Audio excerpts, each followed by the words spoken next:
So hello, welcome to Design in the Diaspora, a V&A Dundee series developed in partnership with We Are Here Scotland and New Architecture Writers to explore the work of contemporary designers and creatives from diasporic communities across Scotland.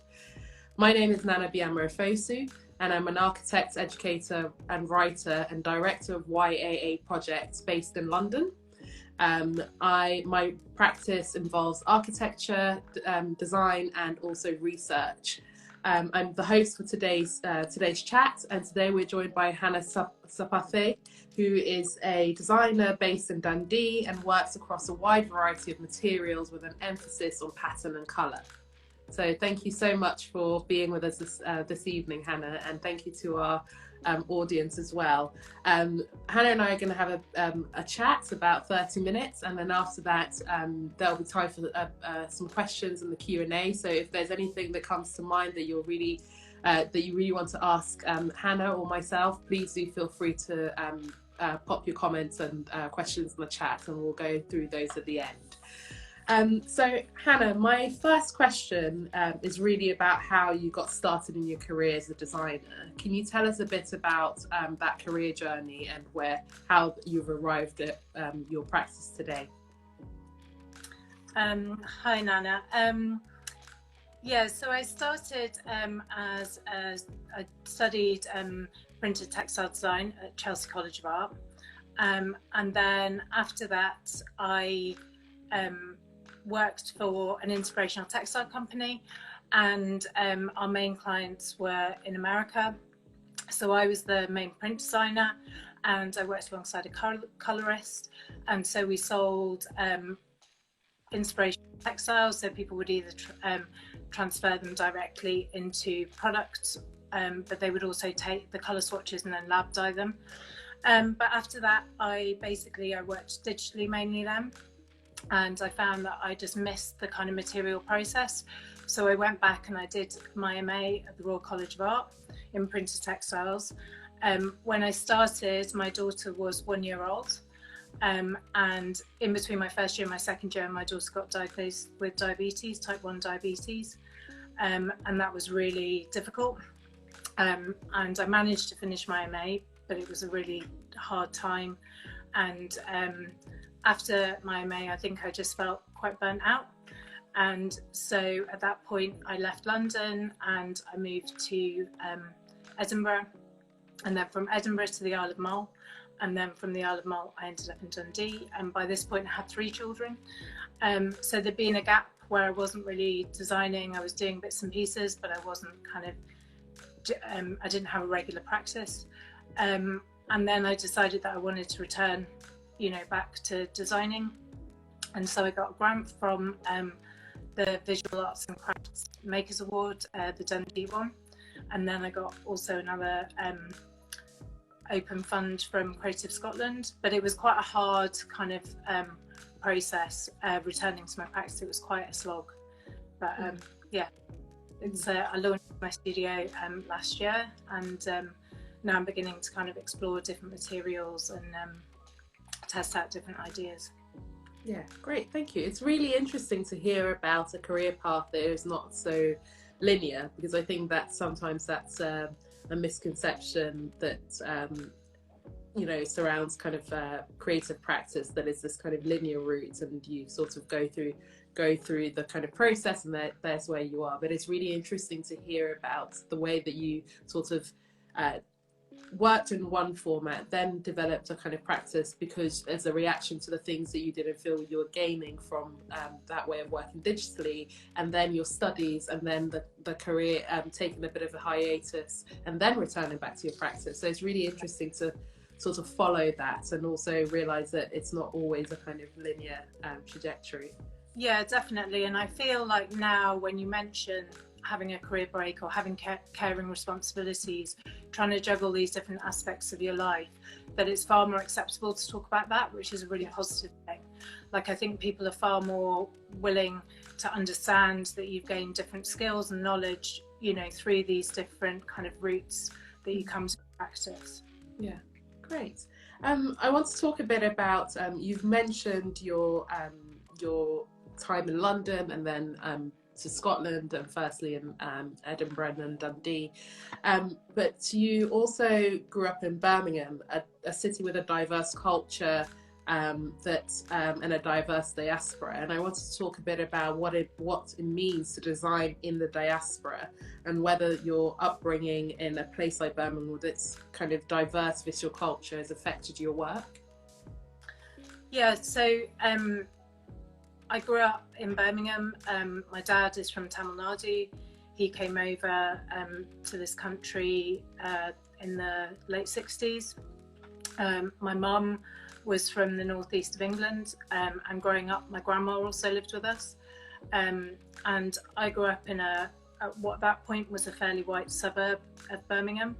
But my secondary school, I went to an all-girls grammar state school. It was quite a strange school, but that was in Birmingham, so that was in Hammersmith. So definitely in my secondary, it was far more diverse. But I think part of the experience of growing up in the 80s in Birmingham was definitely, from my perspective, was about assimilation. And although my dad and my grandma spoke Tamil at home, they didn't teach us to speak Tamil. It wasn't seen as a valuable thing necessarily. It was far more about kind of fitting in to white British society. And so I think at that point, it didn't really inform my work. It's kind of been much later on when I've kind of begun to think about reclaiming that identity and feeling a right to having that identity. Because I think sometimes, especially for a mixed race person, maybe you feel like you don't have a right to that identity. So I think my practice now is beginning to interrogate these ideas and interrogate what my cultural heritage means to me. But as a kind of aside from that, my grandma, the whole time we were growing up, she only ever wore saris. Well, I only ever saw her in a sari for her whole life. And my mum, and she would have very elaborate saris, and she would have everyday ones. And my mum was always making things at home, whether that was jumpers or embroidery, and later on quilting. So I think I kind of always had this kind of backdrop of textiles in my upbringing from these two different cultures. That's really interesting. I really resonate with what you're saying about a kind of assimilation, a culture of assimilation, and also sometimes forgetting a history, and then feeling as you kind of start your own practice, some sense of trying to reclaim that in your practice. And I think that's a very common trajectory for a lot of designers and creators in the diaspora, especially those that it's relationship with their kind of home country or sort of heritage is a bit more complex or complicated.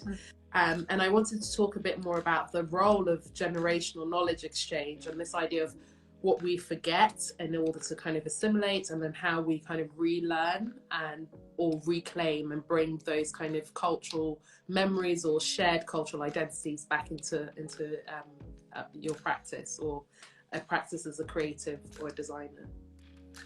Yeah, I mean, I think definitely that practice of forgetting, because I think certainly for my family, the assimilation was going on before my dad even left India.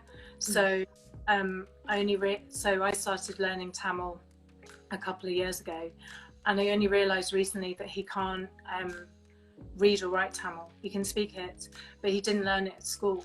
So I think that kind of process of assimilation was already happening for him before he even got to this country. And I think part of it, the feeding into my own practice, has been really looking back to the Indian textiles, looking at the heritage, looking at how things were made and the history there, and thinking about how I can, learn about that and embrace that and bring that into my own practice. But I think also for me, it kind of always, I don't know, just my natural point of view seems to kind of I'm interested in this kind of hybridity of where these two things meet, and that can be a positive meeting and it can be a negative meeting. But I'm interested in also reclaiming it and making it something positive in my own. I really resonate with what you say about your own relearning of the Tamil language, and also your father's way of communicating in Tamil, because I speak a local Ghanaian language, Tree, but I only can speak it. I can't really read it very well, and I certainly can't write it. So there's that kind of process of already forgetting that starts with those of us of the diaspora, that even sometimes even in your kind of home country, and also through the legacies of colonization, that mean that kind of idea of forgetting to assimilate or kind of sort of move up, as it were, sort of happens at a much more rapid pace. And so there's something really interesting in that for me about the kind of cultural exchange, knowledge exchange, and relearning or reclaiming a kind of lost or forgotten heritage. Because I think, so when I started learning Tamil and then was chatting to my dad about it, and then realised, that I can read and write more Tamil than he can, which just seems, kind of perverse, but yeah. So I think I think it's also not going to be given to you. You've got to actively go out and seek it. And that's what I've kind of come to learn, I think, the last few years, that it's, something that I've got to actively reclaim. It's not going to come to me passively.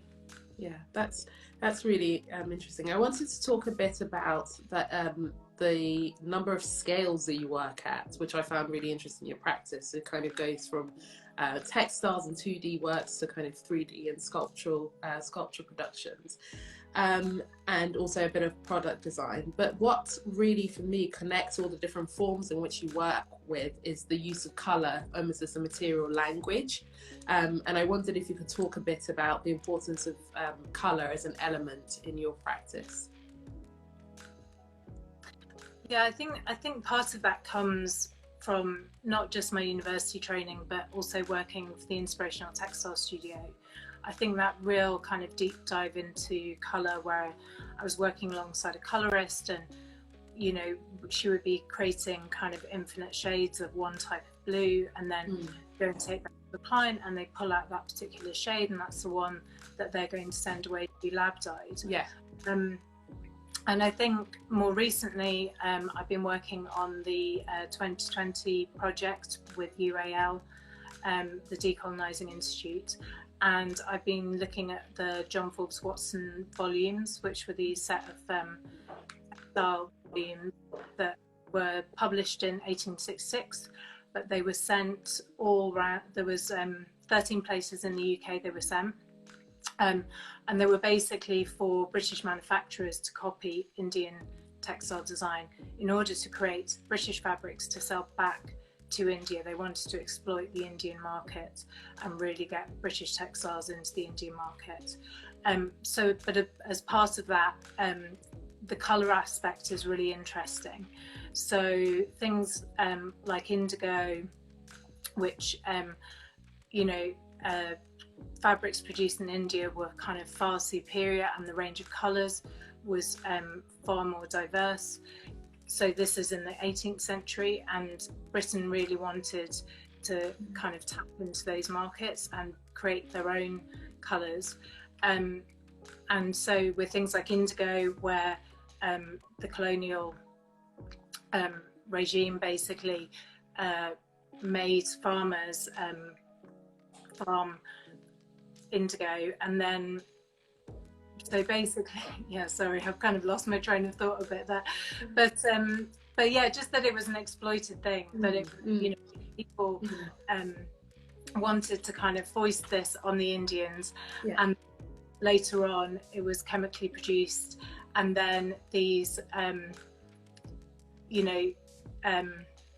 these colours were then undercut, and the kind of industry collapsed there.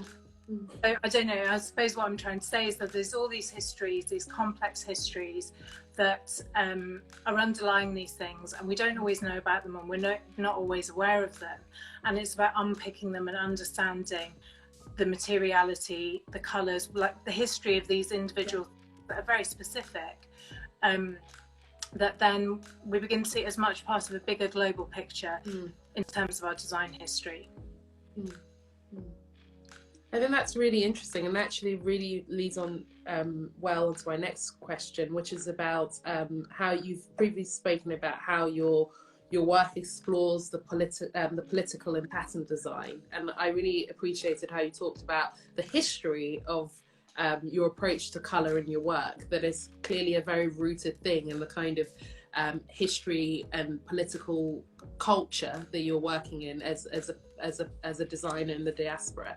And I found this idea of the relation between politics of representation and the diaspora really interesting. And I wondered if we could talk more, as you started to actually, and more about the kind of the politics of behind your work and the kind of the politics of pattern making and colour.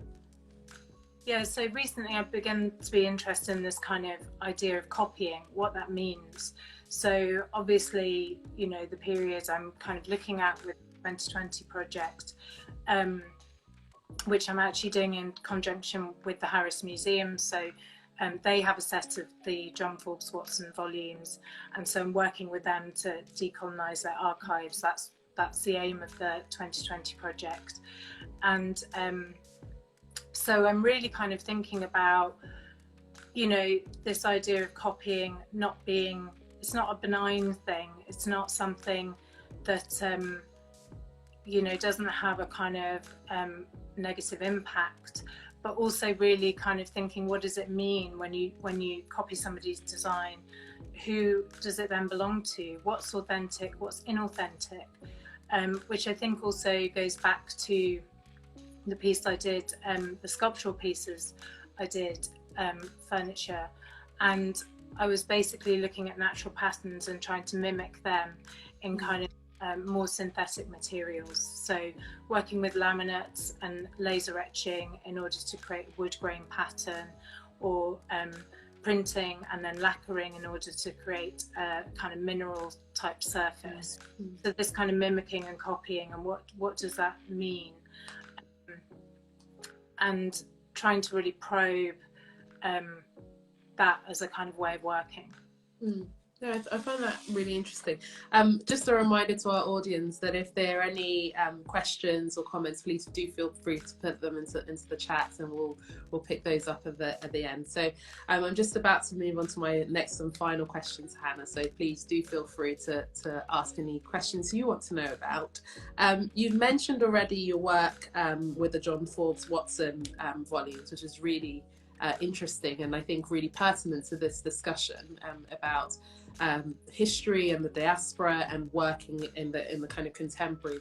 I wondered if there were any other projects you're working on that you want to talk about, or actually we can spend some more time talking about the work you're doing currently with the UAL.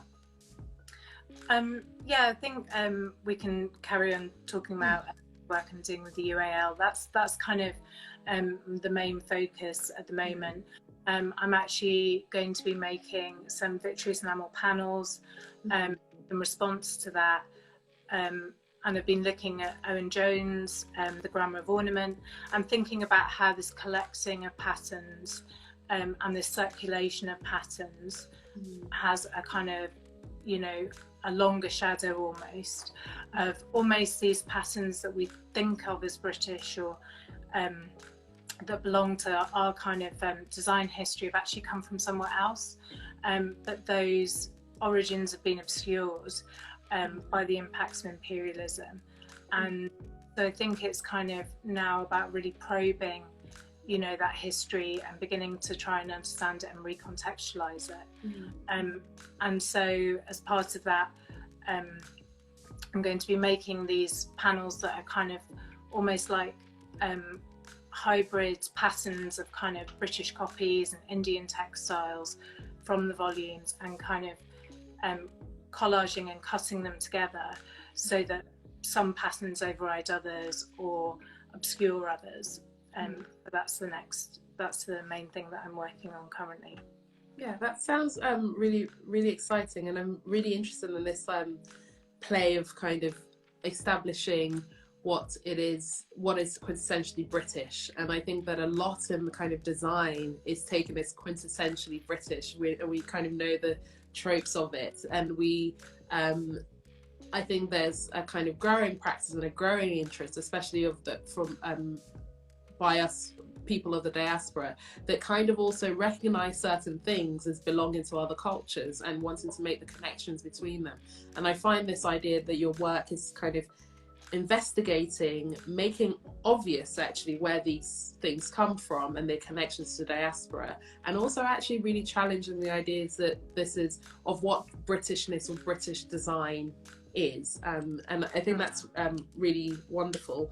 And you talked about the process of copying, or what it is to copy, and I wondered if we could perhaps expand more on this idea of like kind of the subject, what it happens to it when it's copied. Is that similar to it being translated, and how you work with those themes in your practice? Yeah, I mean, I don't know that I really, so I'm at the beginning of kind of really probing what this is. And I think, you know, often like you don't have the answers, and you're not necessarily going to get the answers, because I think the kind of probing is through the making the work and seeing. I mean, I also really like the translating between different materials. So taking a pattern, you know, from a textile design and reinterpreting it in vitreous enamel, but somehow retaining something of the textile in there. So, you know, it has a feel of it being block printed, but it isn't. It's you know, it's glass on metal. And so I think I'm interested in that space where the copying, where it is copied but it isn't. There's something else that's beginning to happen there. But yes, I mean, I've been beginning to think about translating as well, like how is that different, and the other voices coming in, and again, how that can not always be a benign thing, that it can sometimes be an editing thing.